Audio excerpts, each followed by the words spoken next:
Nice to meet you, everybody. That's right. We're already talking about OneDrive, Office 365. We're just logging in. And we're going to concentrate on one of our favorite topics, how to save your time and clicks. How to use Office 365 and OneDrive in combination with Canvas so this whole porting process becomes more streamlined. I also want to remind you that CELT and CELT, we have workshops on Office 365 for the year. So if you're still catching up with that, just look for a flyer for the fall. Okay, I am logged on. So, basically, it's 360 is pretty easy to use. I'm going to go to an example of a course that I have. When you go into a module, either you can go to Files, and when you go to Files, you go to Uploads. Wait a minute now, wait a minute. It's not showing up. That's right. Folders?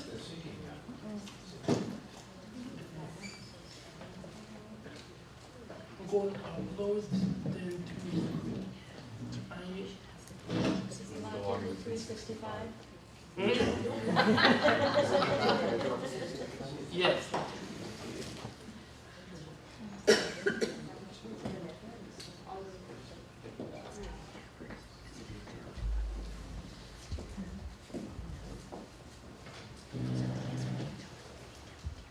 Okay. Sorry for that mix up. So you go to Office 365. You click on the file that you want, and you log in. You log in through your Middlesex email account. And if you have not done this before, the first time you click on that icon, it's going to go through those two login pages. And they will remember you, so you don't have to do it again.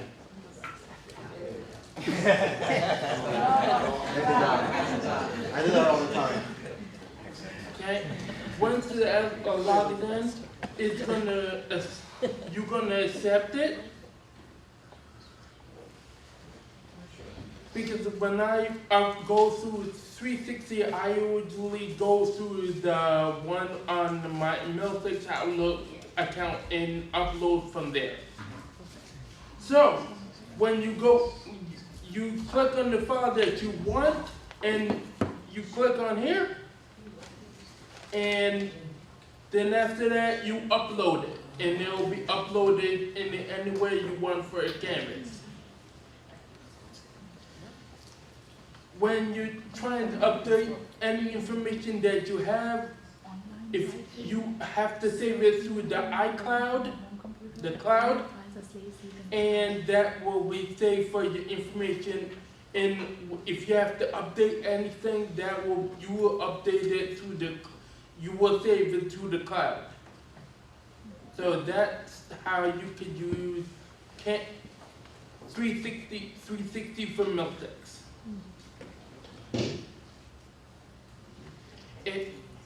If you have a file from old class, you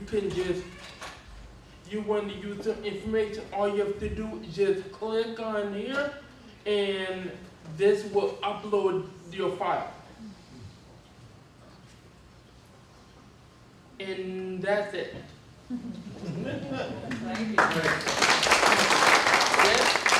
For iOS devices, Yes. once you use OneDrive, You and can also if you use an iOS device and you use some 365, you could just bring that 365 into iOS.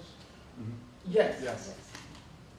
And also when you using the iOS system and you're trying to save the document, this is what you do.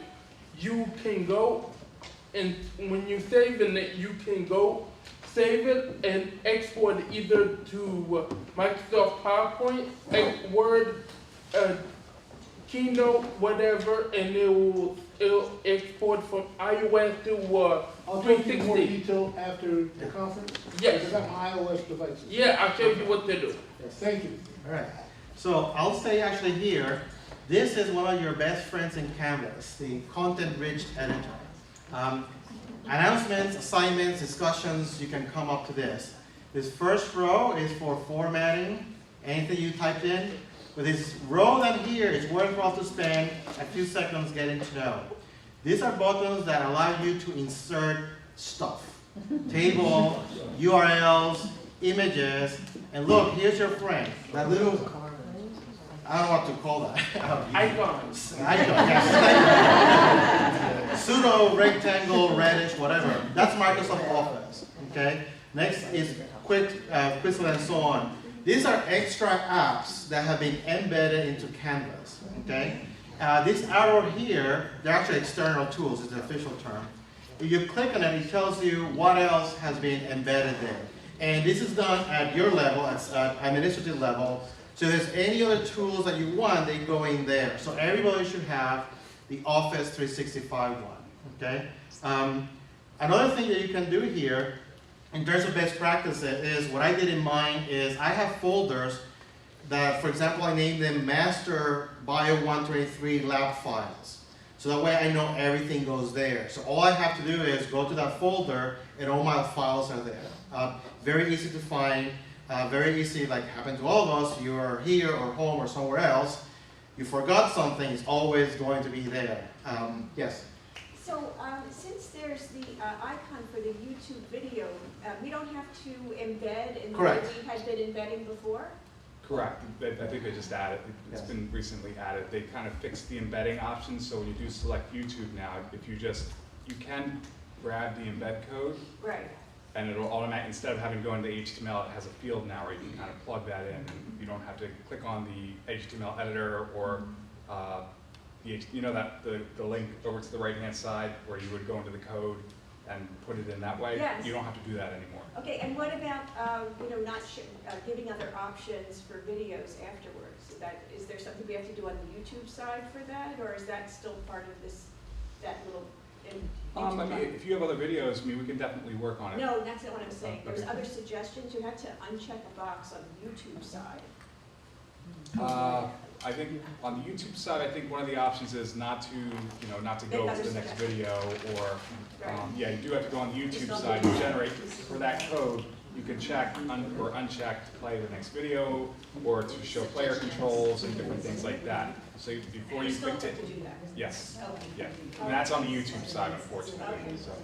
So if you go to your, oh sorry, question. No, I just noticed I haven't used that announcements just to make announcements, but those tabs are attached to the announcement section. So how do you can upload a file with the announcement? Is that the Yes, So, we can tell you later in the Q&A, but basically every time you have, every tab that you get, that rich content editor, you can type, you can embed, you can say this is the instructions, type it, and then make that a link to an Office document that's in your OneDrive.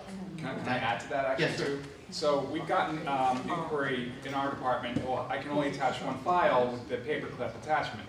You can actually add more files if you go into the HTML editor, into your announcement, type up whatever you need to type. Say if you have 3 files, so maybe you can type, syllabus, highlight it, and then the right-hand side in the editor, you can attach the file that way without having to click on the paperclip in the attachments area. That way you can get more than one file in there.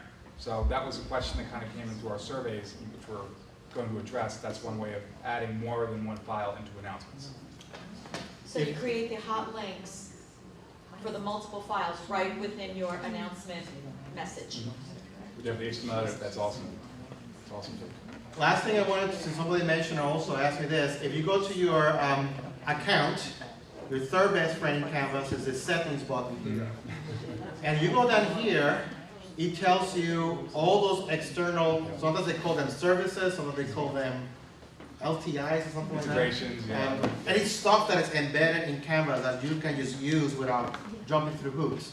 So down at the end, oops, sorry, here, approve integrations, there's your Office and everything else. So everybody should have Office here. If you have other registered services that are here that you can use, and other services that you can integrate. So it's more than just Office 365, you can do that. Going back to what you mentioned in terms of announcements, if you go to the content-rich editor, again, I'm doing it through announcements, but this could be out of discussions, homeworks, a bunch of things. Here, if you click here, it switches to HTML editor. And that's what he was talking about. And then you can do other things here. Any other quick questions after this? Yes? If it's the other way around, if the students have to upload videos or speeches, do we have an airdrop to this Yeah. platform? Mhm. For Yes. AirDrop? AirDrop? No. No. Well, Like That's an Office Apple. 365. That's like an Apple. it's the same idea, but yes. Same idea, yeah. But It's just not automatically gonna drop. airdrop and. I mean, it's not like, you know, you can push, I know AirDrop, so you can, there's something you see a device nearby or whatever, you can push the file and it'll drop in.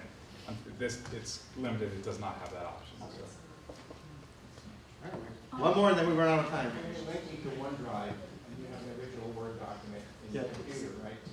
Once it's linked, once it's uploaded, and you want to edit so that they're synced, Yes. would you have to go to OneDrive to do that, or can you do it in your computer? Yeah. and then- Yeah, that's the only thing. And what I do is, in terms of best practices, if there's a document that's going to change, in the name of the file, I add either the semester, or the version, or a date. That way, in my OneDrive, I may have multiple versions, but I know which is the last one that was You uploaded. have to upload to it again from your computer, Uh, the second time with the edit. You can do it either way. I like to do what I call master changes in OneDrive, and then upload new versions. That's great if you're teaching in more than one section, so Yeah. maybe you have one overarching. One gets the downward snow document. date, the other one doesn't, and It all pushes down in more than one section. Just go to OneDrive and change that. correct, You still got the old one in your computer. correct, yes. And I guess you can do it. You can just go into Canvas, find that file, but it's easier for me, it's easier just to do everything with OneDrive and update whatever I have linked to Canvas.